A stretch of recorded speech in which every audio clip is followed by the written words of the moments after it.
প্ৰায় 200 বছৰীয়া পৰিচয় বহন কৰি থকা গুপ্তকাশী বিশ্বনাথ ঘাটত এটা লেম্প পোষ্টে পালে সুকীয়া পৰিচয়। প্ৰকৃতিৰ মনোমোহা আৰু অপৰূপ সৌন্দৰ্যৰ মাজত আকৰ্ষণৰ কেন্দ্ৰবিন্দু হৈ আছিল লেম্প পোষ্টটো। কিন্তু আজিৰ পৰা কেইবছৰমান পূৰ্বে বুঢ়া লুইতৰ শক্তিশালী সোঁতৰ কবলত পৰি অৰ্ধভগ্ন অৱস্থাত আছিল এই লেম্প পোষ্টটো।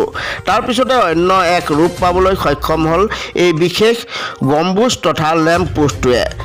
চাইনিং গ্ৰীণ আছিয়ানা ৱেলফেয়াৰ ফাউণ্ডেশ্যনৰ উদ্যোগত 8 লাখ টকাৰ ব্যয় সাপেক্ষে নিৰ্মাণ কৰা হ'ল শিৱৰ মূৰ্তি সংলগ্ন জলপৃষ্ঠৰ পৰা 17 ফুট উচ্চতাৰ এই গম্বুজ।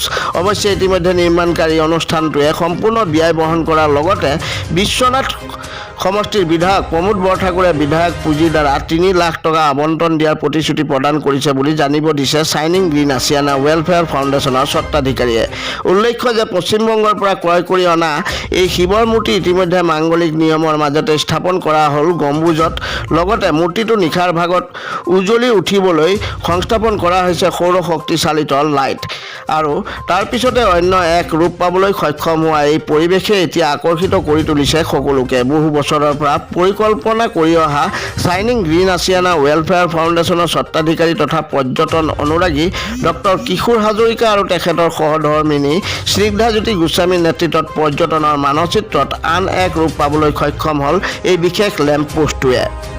2011 চনতে এই ধৰণৰ প্ৰতীক এটা আমি বিশ্বনাথ ঘাটৰ ইয়াত আগতে ব্ৰিটিছৰ দিনতে এটা 200 বছৰীয়া লেম্প পোষ্ট আছিল। যোৱা 2 বছৰ আগতে পানীৰ কোবাল সোঁতত সেই পোষ্টটো ভাঙি গৈছিল। তেতিয়া আমি চিন্তা কৰিছিলোঁ 2011 চনত আমি এটা ভাবিছিলোঁ যে ইয়াত এটা এই লেম্প পোষ্টৰ ওপৰতে যদি আমি এটা শিৱ প্ৰতিমূৰ্তি ৰাখোঁ, গোটেই বিশ্বনাথ ঘাট গুপ্তকাশী ইতিহাস প্ৰসিদ্ধ স্থান বুলি গোটেই অসমে জানে, অসমৰ জনসাধাৰণে জানে। গতিকে সেই ধৰণে এটা প্ৰতীক স্বৰূপ এটা আমি ইয়াত দিয়াৰ ব্যৱস্থা কৰিছিলোঁ। আৰু যিটো স্থল আছিল মহাদেৱৰ স্থান বুলি জানে, মহাভৈৰৱ স্থান বুলি, আৰু বুঢ়া গংগা আৰু বুঢ়ী গংগাৰ যি আমাৰ সংগমস্থলী, সেই এটা পবিত্ৰ স্থানতে এই শিৱমূৰ্তি আমি স্থাপন কৰা এটা সপোন দেখি আছিলোঁ।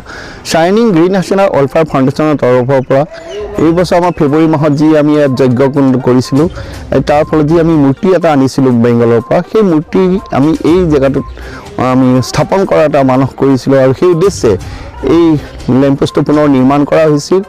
আৰু এই গোটেই বস্তুটো মানে নিৰ্মাণ কৰাৰ অৰ্থত আমাৰ যি আৰ্থিক ব্যয় হৈছিল প্ৰায় 8 লক্ষ টকা। ইতিমধ্যে 8 লক্ষ টকা আমি ব্যয় কৰি এই মূৰ্তিটো স্থাপন কৰিছিলোঁ। কিন্তু আমাৰ কাৰণে এটা সুখবৰ, ইয়াৰ বিশ্বনাথ চাৰিআলিৰ আমাৰ বিধায়ক ডাঙৰীয়া আমাক এই পোষ্টৰ কাৰণে 3 লক্ষ টকাৰ এটা অনুদান দিয়াৰ আশ্বাস দিছে। আৰু এই ধৰণে আমি আমাৰ নিজৰ প্ৰচেষ্টাৰ জৰিয়তে আজি আমি এই অনুষ্ঠান সম্পূৰ্ণ কৰিব পাৰিলোঁ। এই শিৱৰ তলত গৈ পেলাই আজি আমি নৌকাৰ জৰিয়তে আমি ইয়াৰ প্ৰাণ প্ৰতিষ্ঠাও আজি সম্পন্ন কৰা হ'ল। মই ভাবোঁ বিশ্বনাথ ঘাটৰ পৰ্যটনৰ ক্ষেত্ৰত ই এটা নতুন সংযোজন বুলি মই অনুভৱ কৰোঁ। আৰু ইতিমধ্যে যিসকলে আহি পৰ্যটকে ইয়াক এই প্ৰতিচ্ছবি চাই গৈছে, এই প্ৰতীক চিহ্ন চাই গৈছে, সকলোৱে ভূয়সী প্ৰশংসা কৰিছে, এই কামৰ আমাৰ শলাগ লৈছে। অদূৰ ভৱিষ্যতে বিশ্বনাথ ঘাটত এনেধৰণৰ আৰু কিছু আমাৰ প্ৰতীক চিহ্ন বা অনুষ্ঠান শিৱৰ এটা যিহেতু আমি গুপ্তকাশী বুলি পৰিচিত, এই স্থান আৰু যাতে প্ৰচাৰ হওক আৰু দেশ বিদেশৰ পৰ্যটক আহি যাতে ইয়াত এই ধৰণৰ মনোমোহা ৰূপ এটা ধাৰ্মিক পৰ্যটন অনুষ্ঠানলৈ পৰ্যটনস্থলীলৈ যাতে পৰিগণিত হওক, সেই আশাৰে সেই মানে আশা লৈ পেলাই উদ্দেশ্য লৈ পেলাই আমি চাইনিং গ্ৰীণ আছিয়ানা ৱেলফেয়াৰ ফাউণ্ডেশ্যনৰ তৰফৰ পৰা ইয়াত কিছু কাৰ্য কৰি যোৱা আমি আশা ৰাখিছোঁ। হয়, আজি আমাৰ প্ৰাণ প্ৰতিষ্ঠা কৰি ৰাইজৰ কাৰণে আগবঢ়াই দিয়া হ'ল যিটো মূৰ্তি আহিছে শিৱৰ। আমি যোৱা 25, 26, 27 ফেব্ৰুৱাৰী তাৰিখে যি ৰুদ্ৰ মহাযজ্ঞ অনুষ্ঠিত কৰা হৈছিল আমাৰ ফাউণ্ডেশ্যনৰ তৰফৰ পৰা, সেই তাৰ লগত সংগতি ৰাখি শিৱ মূৰ্তিটো বেংগলৰ পৰা অনা হৈছিলে। আৰু আজি সম্পূৰ্ণ হৈ তাত পূজা দিয়া হ'ল, পূজা দি সকলোৰে বাবে আগবঢ়াই দিয়া হ'ল। গতিকে এইটো ক্ষেত্ৰত খুবেই সুখী। আমি যেতিয়া হৰিদ্বাৰ ঋষিকেশত যাওঁ তেতিয়া আমি এনেকুৱা ধৰণৰ শিৱৰ মূৰ্তি দেখি আমাৰ নিজৰ ঠাইখনতো এটা প্ৰতিষ্ঠা কৰাৰ মানস কৰি ৰাখিছিলোঁ। গতিকে আজি সকলোৰে প্ৰচেষ্টাত ইয়াত যিসকলে কৰ্মত জড়িত হৈ আছিলে, ইয়াৰ স্থানীয় যুৱকসকল, সেইসকলৰ লগতে সকলো ৰাইজৰ যি শুভাকাংক্ষী যি আমি সহযোগিতা পাইছিল, সেই সকলোৰে সহায়ত আমাৰ এই কাৰ্যটো সম্পূৰ্ণ হ'ল।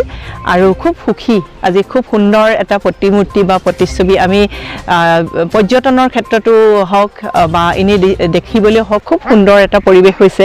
আৰু সন্ধিয়াৰ সময়ত যি ইয়াত লাইটৰ ব্যৱস্থা কৰা হৈছে, সন্ধিয়া আন্ধাৰ কালাৰটো যি জিলিকি থাকে সঁচাকৈ খুব সুন্দৰ গতিকে এই পৰ্যটনৰ কাৰণে যিটো আমাৰ বিশ্বৰ শ্ৰেষ্ঠ পৰ্যটন গাঁও হিচাপে চিহ্নিত হৈছিলে তাত আৰু এখোজ আগুৱাই গ'ল বুলি মই ভাবোঁ যেহেতু কৈছে লাইটৰ কথা কৈছে এতিয়া বাৰিষাৰ ছিজন গতিকে বাৰিষাৰ ছিজনত থাকিব নে সম্পূৰ্ণ গোটেই বছৰটো হয় ইয়াত এইটো সোলাৰ চিষ্টেমত কৰা হৈছে গতিকে সন্ধিয়াৰ লগে লগে নিজে নিজে এটাৰ লাইটৰ ব্যৱস্থাটো হয় আৰু ৰাতিপুৱা পোহৰ হোৱাৰ লগে লগে যিটো সোলাৰ চিষ্টেমত হয় তেনেকৈ নোহোৱা হৈ যায় গতিকে এইটো বাৰিষা বা খৰালিৰ কথা নাহে যিকোনো সময়তে সন্ধিয়াৰ লগে লগে তাত লাইটৰ পোহৰ মানে নিজে নিজে আহি যায় গতিকে খুব সুন্দৰ এটা পৰিৱেশ আৰু আশা কৰিছোঁ এনেকুৱা ধৰণৰ যি কাম কাজ সেইখিনিৰে আমাৰ ফাউণ্ডেশ্যনৰ তৰফৰ পৰা কৰি বিশ্বনাথ ঘাটক আৰু এখোজ আগুৱাই যোৱাত আমাৰ ফাউণ্ডেশ্যনে সহায় কৰে ধন্যবাদ